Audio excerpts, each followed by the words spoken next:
Most of the victories of the Free Enterprise Club are curious. They'll never be known because we stopped bad things from happening before they saw the light of day. We saw the purpling of states. Arizona was still brightly red, but we started to see what was happening in Colorado. A couple of deep-pocketed billionaires started slowly changing Colorado to purple. And we've seen what's happened in Colorado. It's gone from lightly purple to deep blue. We saw that same thing happening, so we took their same playbook and applied it here, but turned it red. At the time, it was a rather unique idea because there was no other group in Arizona to date that was doing that. That was all they did was they were going to push for free market, pro-growth policies and do it at the state level, do it at the legislature, and more importantly, look to support candidates on the ballot, down ticket, that shared those beliefs or values. When I was hired on to take over the Free Enterprise Club, I was its only employee. For the first few years, it was me running the organization and taking some of the things that were already bedrock principles and bedrock issues of the Free Enterprise Club and building upon that to grow here in Arizona. And starting in 2016, 2017, started expanding and growing the organization above and beyond what its original vision was. The club is the best kept secret in Arizona politics. We're not a home brand like you might see in other organizations that have kind of the national headlines and have massive budgets. We have found many people who weren't involved in politics through either growing frustration or, that same what you described, passionate desire to effectuate change just based on the common beliefs that we share. They get plugged into our organization and now they have an outlet for that passion. The grassroots, they grew so quickly. Darla was amazing at her outreach and sending a newsletter, and just grew so quickly that was a really important part of getting the word out and letting other people know what the organization did. They were behind the scenes, legislators knew them, everybody that was really involved in politics already knew. But just to get out there to the masses and people that wanted to be more involved, that really took off. The left has had a monopoly on that kind of thing for years, money and boots on the ground and so forth. Scott has mobilized, I think, the right here in Arizona. We've got the left in the basements pounding on computers, telling the legislature what they think they ought to do. The right has no such similar organization. So they organized literally hundreds of activists to do what the left was doing and do it even more effectively. Starting about 2016, we started seeing this explosion of all these liberal organizations in the state of Arizona.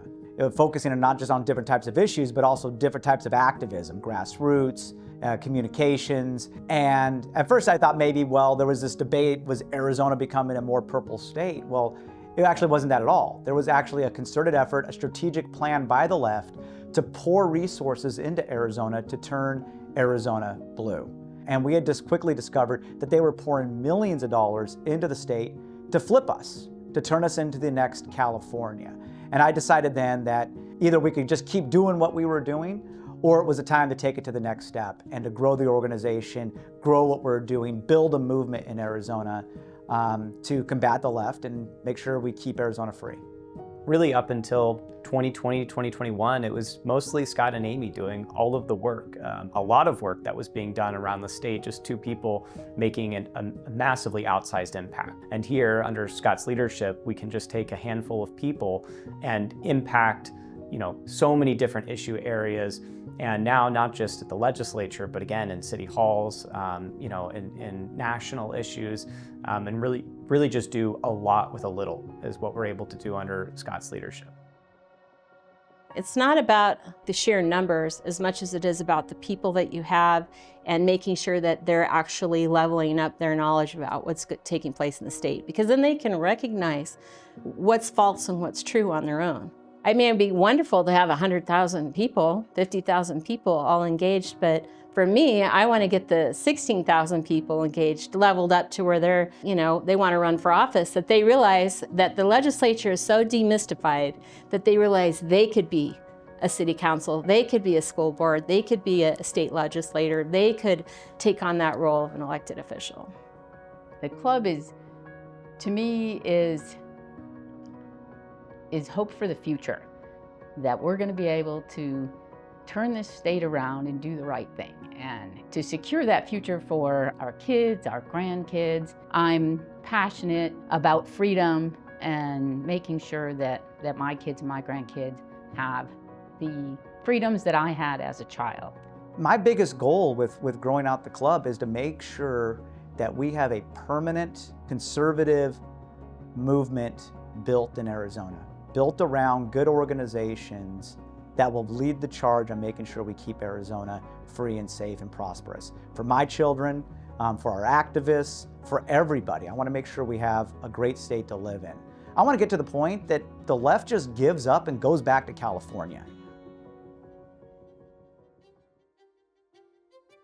The Free Enterprise Club is very different. It is so comprehensive. In my view, what makes it the most successful such entity that I've ever seen is the quality of the staff, the strategic understanding of how the legislature works, how these good policies can be implemented through laws, and then they can be reinforced by candidate selection, training, and support, and then by strategic lawsuits if necessary.